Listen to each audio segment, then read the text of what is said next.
Choose one, sister, Zaya hissed, breath like winter pepper on my lips and a blade of rippling light at my throat. Or I'll choose for you. And even as the drum thunder of the war engines rolled through the glassbone hall and the scent of burning resin rose like prayers, I knew the dare was real. The kind that cleaves fates, not just threats. Because her pupils drew down into the thin diamonds of the Velith when they were dead serious. And her throat crest flared with that anxious iridescence that meant she was hiding more than her grin. I swallowed, tasted metal and dust, and somewhere behind her a dozen cubs pressed their faces to an archway and refused to put on their blue-gray uniforms. The ones I had just carried across the dunes to this city that sings, and my mind leafed back to the arrival, to the heat and the murmuring wind, and the moment I saw Zaya for the first time, and thought, foolishly, don't look, don't stare, don't get pulled, because here, where the air itself hums with their thread songs, and the walls are woven sound, one look changes everything. And what happens next if I choose wrong, if I choose at all? I had come to Aru Shar under a white human truce flag stitched to the side of a freighter older than my bones. A quiet pilot with a little skill at calming crowds and a knack for mending things. Even feelings sometimes, if I was lucky, and I had come with crates of uniforms for the pride of Corin's cubs. Because my commander said it would buy us goodwill. And because, if I'm honest, I needed a place where my hands could do something simple: fold cloth, tighten a strap, help a child find their own shape after too many months of carrying messages between men who thought war was a chessboard and not a stomach that eats the light out of your eyes. The sky over Aru Shar cascaded in blues I didn't have words for, and the city itself is bone and glass and rope, singing in the wind. A chorus that resonates against your ribs in time with your heart. And when I met Zaya on the threshold, she smelled like cinnamon and storm metal and something else, something that made my mouth water, and she laughed, head tipped the way the Velith do when they're offering you both welcome and warning, and said, human, you brought uniforms for children who have lost their first names. They will spit them back into your hands. And then her sisters stepped out. Sarit smooth and sharp, calm as a drawn line. Licks, warm-eyed, with a gentleness that made me ache. And I saw the way the three of them stood, half a breath apart, like strings on one instrument, one chord, and I thought, don't get close, walk slow, listen. But then the cubs refused, and the hum of the city bent strange, and I was already moving. The uniforms were not cloth in the way human cloth is cloth. They were second skins, threads woven from the hair of the thread trees that root under Aru Shar, singing when you touch them, carrying memory in the fiber. We call them fabric, but the Velith call them names, and when one cub hissed, arms crossed over a bare chest, I won't wear grid skin. The old songs will bite me. I understood a little. The uniforms had been cut from trophy banners taken in a war the children didn't believe in, and no child wants to put on a lie. I told my commander that on the radio, voice low in the dusty belly of the hall, and he said, find a way to make them ward. We need the optics, and I thought, optics, optics. We need something better than optics, and I turned to Zaya and asked, do you have chalk? Resin? Something that stains and stays? And she blinked as if I had slapped her, and then smiled like sunrise. Slow and dangerous, because there are two ways to move a Velith: by pulling, or by offering them a place to step next. And she flicked her crest, and licks brought jars. And Sarit watched me the way you watch a rope you might have to cut. And the cubs watched me too, narrow-faced and bright-eyed, and trying not to look like they cared. I can't give you back your first names, I told them, kneeling so the chalk dust would climb into my nose. But I can help you write your new ones into the cloth. So when it sings against your skin, it sings you, not them. We'll drag resin ink along the ribs, here, see how the fiber drinks it. And your crest? Put the mark where your heart beats fastest, so it can keep time. If you won't wear their war, wear your own story. And I heard my own voice and thought, is this allowed? Is this sacrilege? Is this how I start a fight? But Zaya touched my wrist with two fingers. And that touch told me she tasted my fear like smoke and my hope like sweetness. Because that is another thing about the Velith: what they smell. They taste in feelings, and Zaya tastes Liza's bitter pith, and she said, soft, shh, human, go. And so I went. And the cubs came forward, and we marked, and we tied, and we taught them how to weave their grief as a band along the hem, and how to tuck a strand of their lost sibling's hair into the collar so the dead could hum with them in battle. And one little one, all teeth, dared me to make a knot quicker than her. And I did, and nearly lost a finger. And we laughed, and they put the skins on. And they stood so proud. Spines long, eyes bright, fists pressed to their crests. And my heart cracked clean open, and I thought, yes, this is the work. This is the only work worth doing. Somewhere in the singing hall, Sarah nodded to herself in that satisfied way of a chess master who set a piece 2 nights ago and just saw it slide into place. And somewhere in the shadows, Lix wiped her eyes and said, "Our cubs," and Zaya said nothing. Just watched me with that contained amusement of hers and the flare of a pulse in the throat that told me she was thinking 3 steps ahead and whispering to herself at the same time. What happens next when pride turns to a blade? The answer for me came on the 3rd night, when the wind shifted and carried the smell of iron and oil down the hollows. And I found a human transmitter hidden in a stack of resin jars, whispering a signal out into the ash-blue dark. And the voice was my commander's, charcoal cold. "He's in with them. Make it look like their fault. Push him to bind. The bond will give us the key." And all the hair on my arms stood up because I did not know there was a key. Or a bond. And I didn't understand at that moment why Human Command would want me tied to any of these women.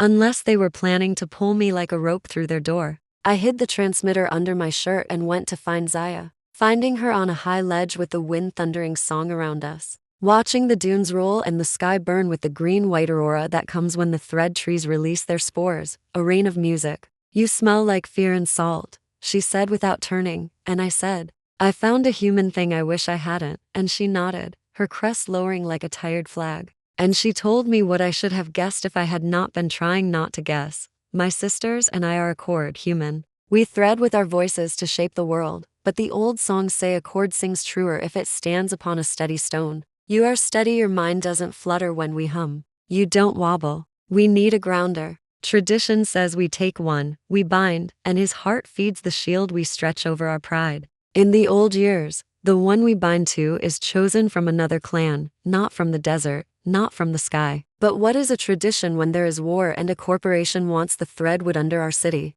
And she turned, put 2 fingers on my temple and said, "Choose one, sister, or I'll choose for you." And I knew she expected me to laugh, or fight, or run. Because those are the 3 human options she has catalogued, and I did none of them. I asked, "Why me?" And she answered with a small shrug that made her crest rattle, "Because you're not afraid of children or grief. Because you listen," and then, lower, her mirth shading to a darker heat. "And because when I leaned toward you this morning you did not step away," and my heart stumbled in my chest like a boy on his first stare. Lust is a quick match. Love a slow ember. But what happens when both sit under your tongue? If you're me, you lie awake while the city sings, and you tell yourself, don't choose, don't let anyone choose you like a tool, don't be a key in someone's door. Then the war came closer. The pride of Corin is cliffs and wind and song. But beyond the canyon edge roll the landships of the royal clans, who hunt our thread trees for sale to my people. Because a human corporation pays better than any oath and will happily burn a cathedral of singing wood if it means controlling the next generation's music. We laughed in the halls, marked cloth, told jokes to cubs. But the truth was teeth in the dark, and the first bite came at dusk with the shock of a mortar in the cliffs that made the city's song skip like a heartbeat missing a beat. And I smelled it, ozone and hot plastic and that sick sweetness of meat worried by fire, and I ran with Zaya. Lix, Sarah to the upper plaza, where the singers stand when a storm comes. And it was a storm, iron and flame, and the sisters began to hum in a way I had heard before only in my sleep, when my heart was racing, a triple tone that shakes the dust off your bones, rises and falls and braids the air. And then I saw it, saw the singing turn to ribbon, turn to light, turn to shield, a dome across the plaza that pushed the shrapnel aside and laid it down like confetti at a wedding, gently as a hand in your hair, and my hands were shaking, and I thought, what is this? What else can you do? Who are you people really? And what happens next if they need me to make that shield stronger? Ground with us, Lix whispered, and I didn't ask what that meant. I put my feet on the stone and breathed with them, a steady in out taken from a memory of my mother's long sighs over bread. And I felt the hum hit my bones and settle. And I felt Zaya's hand slide into mine and squeeze and give me her amusement like a taste of cinnamon. And the shield thickened. I could see it, could feel it as pressure in my ears, like the moment before a storm splits. And then it held, and the second wave hit like a fist. and the shield held again, and my own lungs burned, and I thought, I am not just watching this anymore. We held through the night, and in the morning the cubs came up wearing their marked uniforms, crests tied with their new names, singing counterpoint to the sisters' hum. And I cried like the fool I am, because nothing in my old life tasted like this, like ash and sugar, like pain and joy in one bite. And when Sarah came to me in the midday hush and said, cool as rain, now will you choose? I said, no, and she lifted one brow and then turned her head because a messenger was running,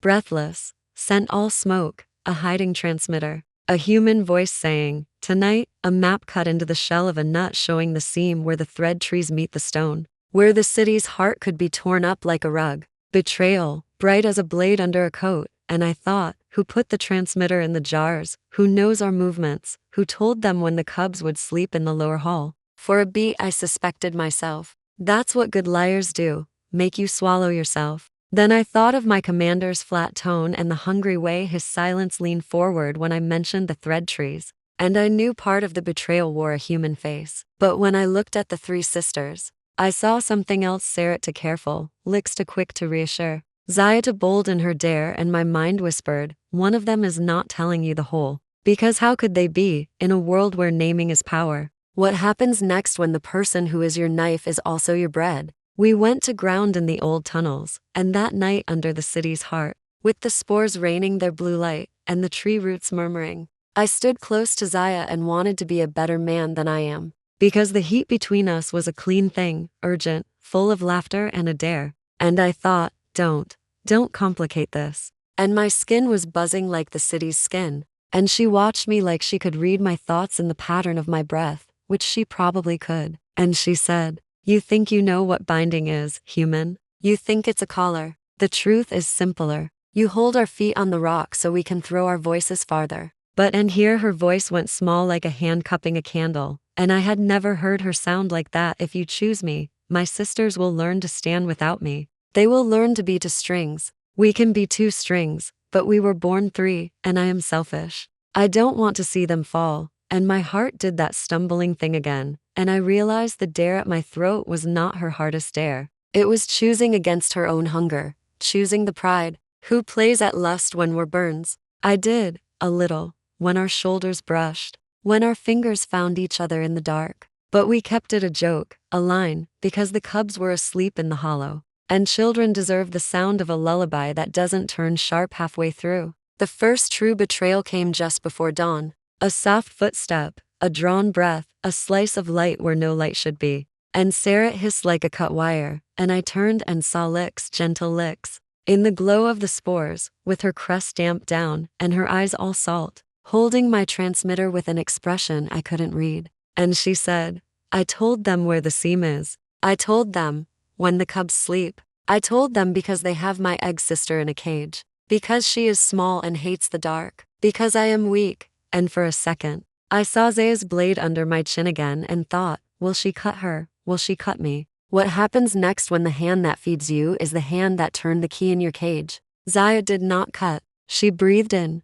tasting Lix's confession, and breathed out, tasting its truth. And her throat crust flickered storm red, and then softened, and she said, you were never weak. You were cornered, and in her voice I heard the pain of a woman whose whole life was a braid with to other lives. And one of those lives had just cut a fiber. And Sarah, unreadable as clear ice, said, we needed that seam. And now so do they, and I, who am no hero, just a man who hates shouting, put my hands between their shoulders and said, then use me as a door the wrong way. Make the bond they want, but let it open into a trap. Let me choose, but not one of you. Let me choose all of you. And Zaya laughed, a broken little laugh that tasted like pepper and grief, and said, you can't, human. There is no song for binding a grounder to a whole cord. The old songs. And I cut her off, not unkind. Because sometimes you don't need an old song, you need a new one. And I said, and this is the line I did not know I had in me until it came out,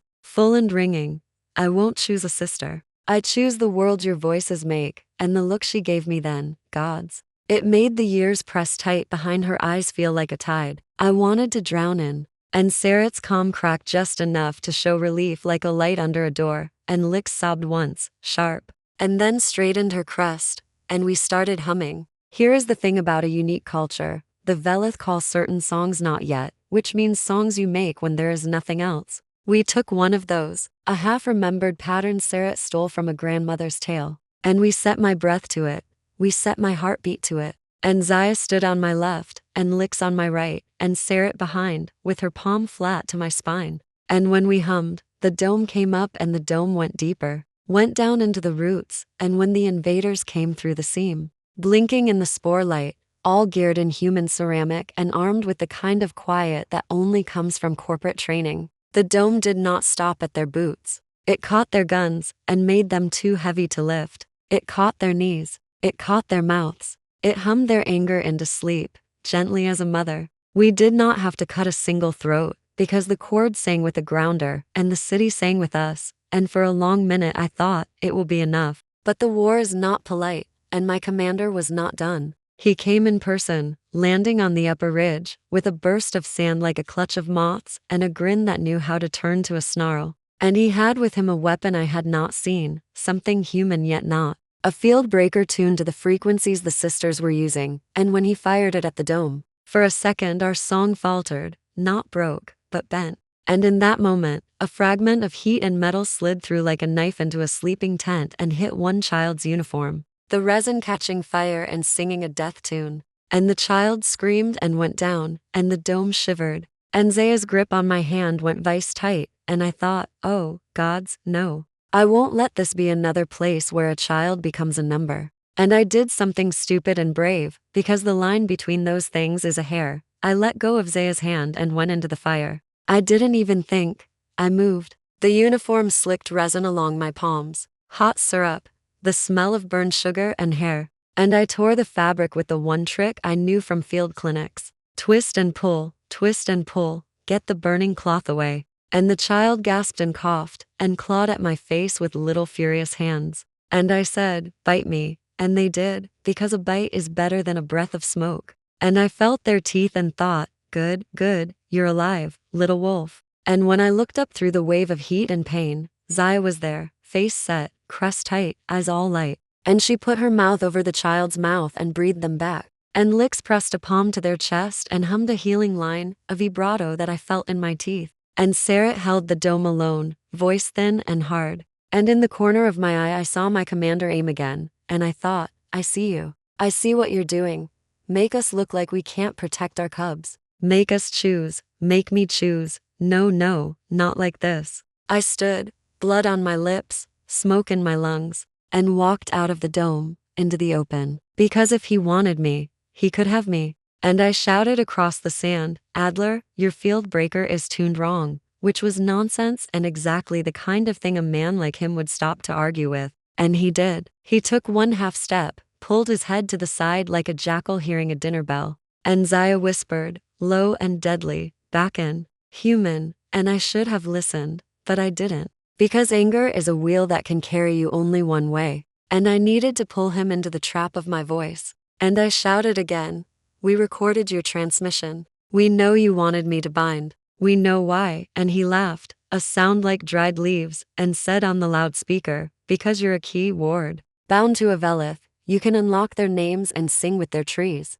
You can make us rich. And that was when every Velith crest and ear shot flared green in the color of fury, because he had spoken the old taboo. They do not say the trees are money. They say the trees are mothers. Sometimes a word is a war. What happens next when a man who never listened finally hears his own voice and realizes it's a confession? What happened is that Sarat stopped humming long enough to fire a whisper of song that made his field breaker crack like a toy. And Zaya took my wrist and dragged me like I weighed nothing. And Lix lifted the child and ran. And a cloud of cubs surged to stand in front of their teachers, uniforms marked with their own names, and in that moment the children understood that the skins they wore were not shame. They were story. They were shield, and they stood proud, shoulders squared, and they sang the short songs I had taught them while we tied their sashes. Nonsense songs about knots and courage that somehow tangle with bigger songs if you let them. And the city answered, and the wind spun up into the plaza like a god arriving late to a festival.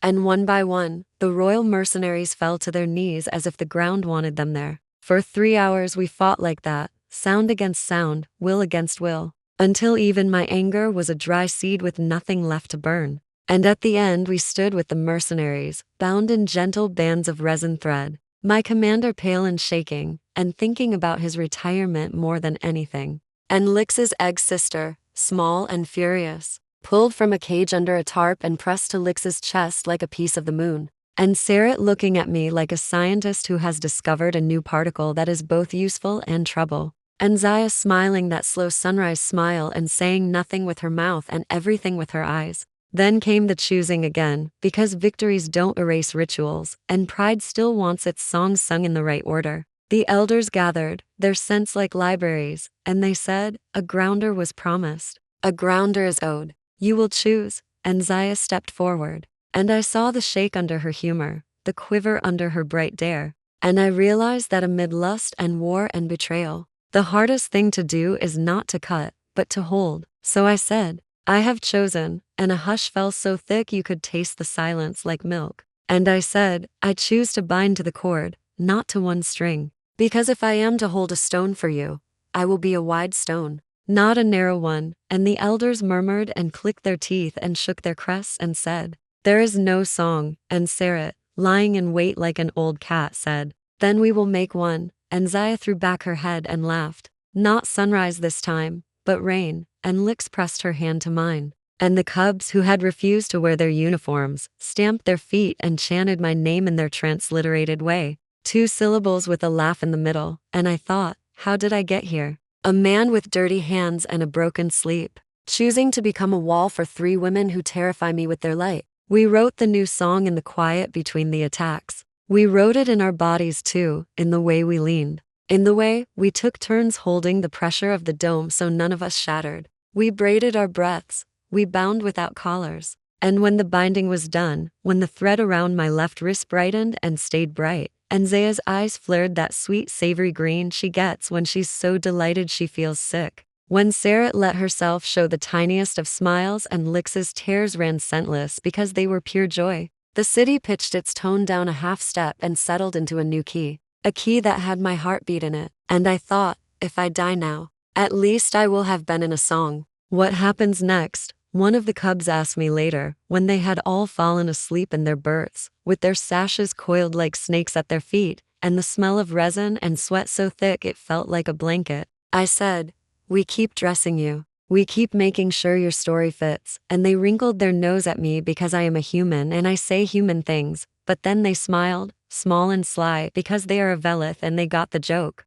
Of course, war didn't end because we made a new song. The royal mercenaries came back with new toys and my commander disappeared into the dark and left a set of bombs under the city's water wheel like a coward. And we had to crawl down into the stink and sing to the current until it gave the machines back. We had to stand on the wall and watch the horizon for dust and color and shape and scent. We had to mourn one child whose heart made a bad choice and would not be sung back. And I had to sit with Zaya in the late hours, when her humor softened, and she said, almost to herself, I was born angry. I am learning to be something else, and I had to let my own anger curl up and go to sleep at last. The last little betrayal was small and personal and cut me in a place I didn't know I had. My commander sent me a message, cracked voice, sick tone. You always wanted to fix things, Ward. Tell yourself you fix this. When they eat you, I'll come build a school on the bones, and I should have thrown the transmitter off a cliff. But I kept it, because sometimes you hold the thorn, so you remember the rose. And because I wanted to hear him fail, wanted to listen for his silence. I didn't get that satisfaction. He slithered away for now. What happens next? The last big twist, the one I didn't see, came on the night after we bound, when Sarah came to me, her face soft in the ash blue glow, and said, without any of the trick in her usual voice, she dared you because she wanted to see if you would hurt us. And I said, I know. And Sarah said, no you don't. She dared you because she wanted to see if she would hurt you. And the bottom fell out of my breath because I realized I had been walking around thinking I was the one holding knives, and really, Zaya had been holding them against herself. And I went to find her, of course, because that is my worst, best habit, and found her on the same ledge as the first night, looking at the dunes, and I said, you don't have to be 3 with a blade to your own throat. And she said, I know. And I said, I'm here. And she said, I know that too. And then we didn't say anything for a long time. Because sometimes silence is a feast, and she put her head on my shoulder, her crest tickling my neck, and she breathed in, tasting the salt and smoke of me, and I breathed out, tasting the pepper and sweetness of her. And the city sang our names, all of them, old and new. And the cubs slept in their uniforms, some of them, because they said the skins sing better when they were dreaming, and I thought, I have never been this tired, or this alive. What happens next? You know I have to leave a little door open. We still have a man in the wind with a grudge, and a ledger full of crimes. We still have to teach a generation of cubs to tie better knots, and to believe their stories more than they believe their fear. We still have to stand on windy ledges with a woman who tastes my feelings like fruit and figure out how to be a pair in a world that is a trio and a chorus. We still have to decide whether the not yet songs we make will be hospitals or weapons. We still have to see if the bond we made will hold when the next war decides to knock. But for now, the city hums in a key that carries my heartbeat. The children wear their names over their ribs. Zaya laughs. Rain into my dry life. Sarit plots mercy with the precision of a blade. Lix holds her egg sister and watches the door with a smile like a trap for grief. And I sleep with resin on my fingers and a thread around my wrist that glows in the dark. And when I wake at night, and the old fear tries to tell me about choosing and knives and collars, I press my palm to my chest and listen to the chorus. And the chorus says, softly, and with a little laugh, you already chose. You chose us, and we chose you back.